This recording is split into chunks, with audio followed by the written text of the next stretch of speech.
Menurut saya, undang-undang keterbukaan informasi itu penting untuk rakyat Indonesia. Kenapa? Karena informasi itu adalah power.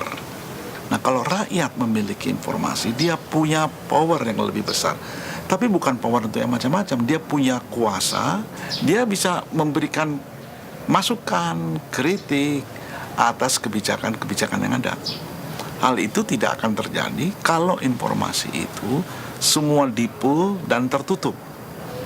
Jadi yang namanya partisipasi masyarakat dalam proses pengambilan keputusan, partisipasi rakyat dalam ikut serta di proyek-proyek pembangunan, partisipasi masyarakat secara spesifik dalam ikut melindungi hutan, itu akan terasa jauh.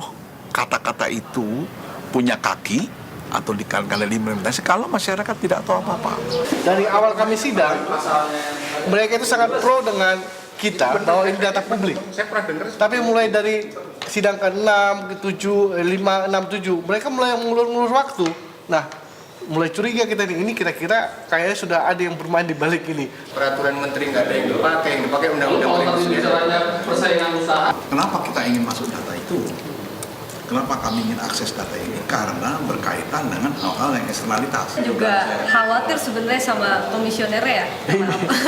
Karena sebenarnya kan RKT ini udah jurisprudensi ya dari kasusnya di Kalimantan Barat, dan 2 komisioner yang nanganin RKT itu sebenarnya nanganin kasus kita juga, tapi mereka seolah nggak tahu aja gitu. Pokoknya kalau keputusannya beda, udah aneh. Ya secara gamblang sebenarnya ketika RKT itu dibuka, seharusnya RKO dibuka. Kawang di atas yang lebih umum kan itu. Secara logika berpikir, tapi kita nggak tahu konstelasi di balik itu ya. Informasi terbuka itu makin efisien, makin bagus persaingan usahanya. Kalau informasi ini terbuka, ya, semua orang kan menjadi tahu. Pemerintah pun sebetulnya menjadi terbantu, ya. Pemerintah terbantu. Nah, kalau semuanya mau berniat baik, oke, marilah kita bekerja dengan efisien. Ini akan sangat membantu ini keterbukaan informasi itu. Jadi pemerintah terbantu, swasta juga akan terbantu, publik pun dapat manfaat.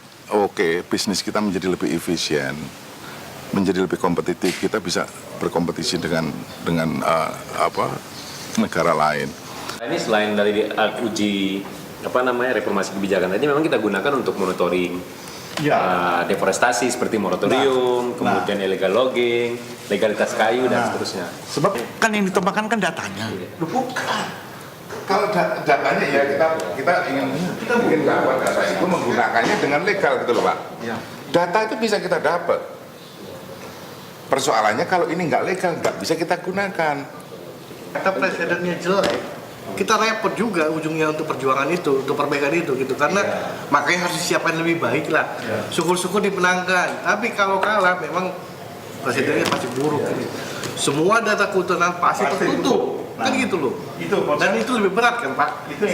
Bagi kami di Forest Indonesia dan beberapa organisasi masyarakat sipil yang peduli dengan keterbukaan informasi, kalau misalnya data yang kami minta seperti data dokumen dan peta RKU, kemudian RKT, Rencana Kerja Tahunan, kemudian RPBI, kemudian juga IPK, itu dianggap tertutup, itu menjadi sebuah presiden buruk bagi keterbukaan informasi publik di Indonesia. Kita sudah punya undang-undangnya, kita sudah punya peraturan yang operasional dalam bentuk Permenhub misalnya, tetapi dalam prakteknya ini sangat buruk. Jadi saya kira ini kalau akhirnya apa yang kami minta itu tertutup, ini menjadi sebuah presiden buruk dalam konteks iklim keterbukaan di Indonesia. Tetapi juga ini punya implikasi kepada sektor-sektor lain. Coba dibayangkan kalau misalnya yang kami minta ini tertutup, sama akan diperlakukan dengan ketika kita meminta data pertambangan. Sama halnya kita ketika meminta data pertanian. Dan bagaimana kontrol oleh masyarakat terhadap pembangunan di semua sektor kalau kita tidak memiliki informasi tersebut. Sehingga coba dibayangkan bahwa misalnya bagaimana kita menyelesaikan persoalan konflik tenurial, bagaimana kita memperkuat kontrol untuk tidak terjadi kerugian negara. Tanpa informasi tersebut saya kira itu omong kosong. Keterbukaan informasi menjadi sangat penting juga antara lain supaya masyarakat tahu untuk bisa sama-sama melakukan pressure ya, tekanan-tekanan, termasuk juga sebetulnya kontribusi terhadap pengetahuan masyarakat itu kalau ada terjadi atau dilakukan perubahan-perubahan tadi gitu ya.